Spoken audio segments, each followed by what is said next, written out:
Naya Paltan BNP কেন্দ্রীয় কার্যালয়ে press ব্রিফিংয়ে কথা বলছেন বিএনপির স্থায়ী কমিটির সদস্য নজরুল ইসলাম খান। আমরা সরাসরি যুক্ত হচ্ছি সেখানে। মহান মে দিবস, এই দিবসটাকে এইভাবে ঘোষণা করা, এটা ঠিক শ্রমিক আন্দোলনের পক্ষ থেকে এটা হয় নাই।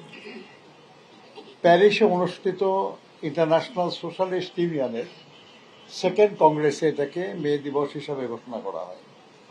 শ্রমজীবী কর্মজীবী মানুষ এটাকে পালন করে।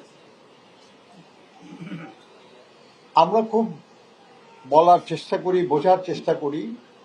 আমাদের যারা শ্রমিক আন্দোলনের সহকর্মীরা আছেন, আমি সবসময় চেষ্টা করি তাদেরকে বলতে যে মে দিবসের শিক্ষাটা আসলে কি।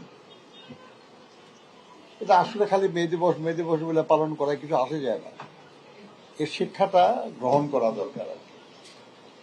মহান মে দিবসের অন্যতম নেতা ছিলেন আলবার্ট পার্সন্স।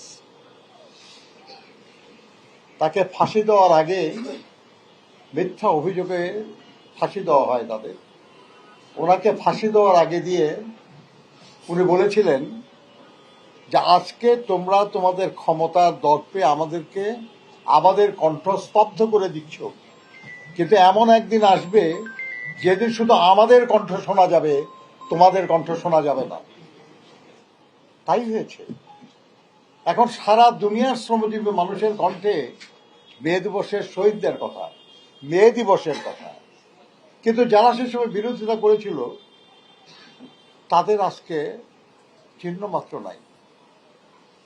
কেউ মনে করলেও তাদেরকে ঘৃণার সাথে তাদের কথা মনে করে।